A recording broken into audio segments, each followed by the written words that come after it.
Happy day to you all. I want to thank our new followers and our new listeners. Don't forget we are on YouTube. And if you're going to tag, please tag TJCP. Again, that's hashtag TJCP. All right, let's get right into it. So, have you ever said something to someone that really hurt them? Or has someone said something to you that really hurt you? I think everybody's experienced that at least once in their lifetime. But the big question is will there be any empathy when you tell another person how much they actually hurt you? How much maybe a situation hurt you? Or how much their words or their mannerism that they approached you with hurt you? Does that kind of leave you in a place of void? Stuck awaiting maybe a validation or just I'm sorry I hurt you.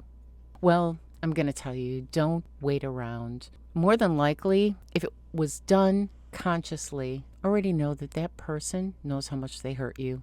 They didn't have the empathy at the time of hurting you, so do you really feel that they would have any empathy for you?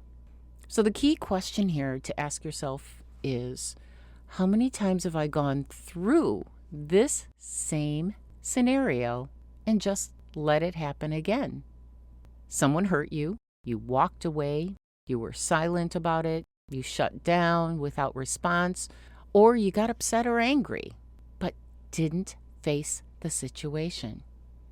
It shouldn't be difficult for anyone to say, what you said or did, that really hurt me.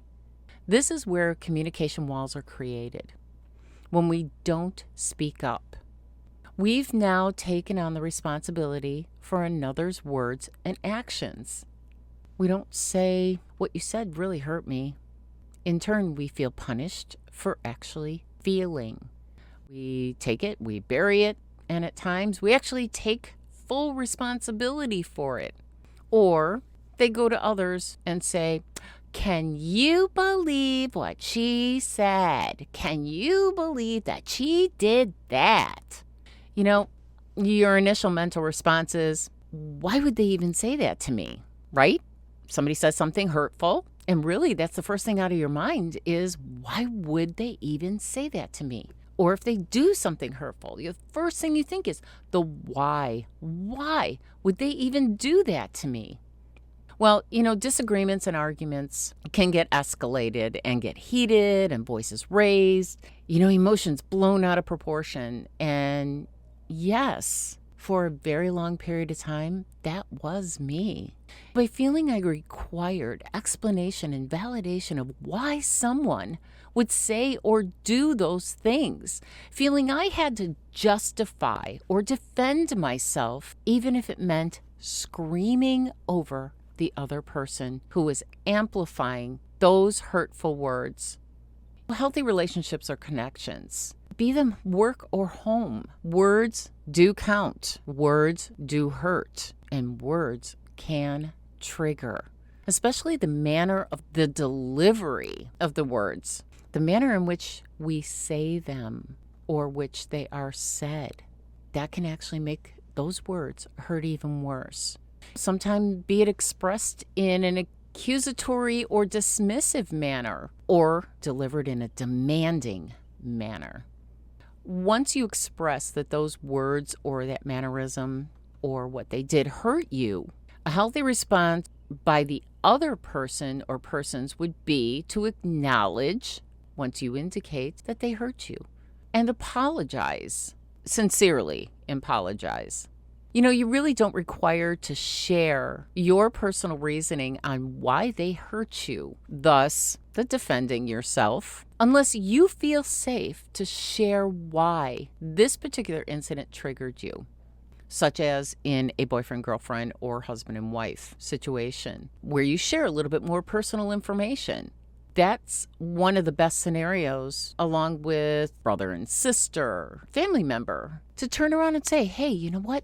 That hurt me because maybe I'm still healing over something that happened 5 years ago. Can you help me with that? Can you work with me on that? And please, let's not go there anymore. That person's reaction is going to be, oh my gosh, I didn't know that hurt you. if they are being sincere. Sometimes they speak to others in that manner, and they seem to feel it's okay to speak to anyone that way. That's okay. It's just who they are, and you either accept it or you don't accept it. So now, how do we get around this dichotomy and come out with a little bit more understanding? Firstly, you need to understand and acknowledge that words and actions can and do hurt. This is when we need to take a step back and accept our triggers. Why do those words or actions actually hurt you? Was it, like I mentioned, a past experience? Was it possibly the way you had been spoken to by another most recently? Or perhaps the work situation of the whole different boss, but the same situation syndrome? Boss is talking to you in the same manner your last boss was talking to you. All right, let's identify the trigger and then look at your previous responses. Look at your previous reactions, because this is where you're going to grow from. Take a look back. Did they actually work for you or work against you? Is there possibly a trigger that has become so buried subconsciously that you're not even aware of? That's why you keep sitting back going, I don't understand why this happens. I don't understand why this happens. The subconscious has a tendency to bury those things that are not ready to be healed. So keep that in mind. All right, this is your lesson. And here's some tips to work through this scenario. You have already heard the words. You've already felt the expression projected at you, right? Now, before you do anything else, before you react, before you speak, do not respond. Take a deep breath. Count to 3. And remember that their anger, that they're expressing, their angst that's in their voice and in their demeanor, it's theirs and theirs alone.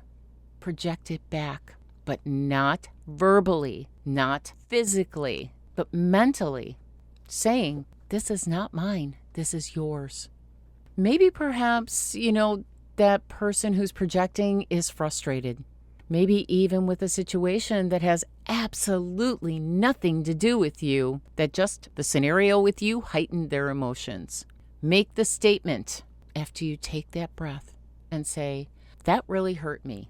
What you said, how you said it, that really hurt. You do not need to explain why. I want to thank you for joining me today so that we can talk about those hurtful words and how to respond. We're looking at next week, what is being congruent? Behavior versus action. All right, thank you all. I want to once again mention Greater Good Charities, where a click a day can help thousands around the world. Go to greatergood.org. Donations are not required. Thanks again for tuning back in to the Just Colleen Podcast, where don't let life get you down, where happiness is always at the end of the tunnel. We just take a little bit longer to get there. All right. Thanks again. And as always, have a fantabulous day.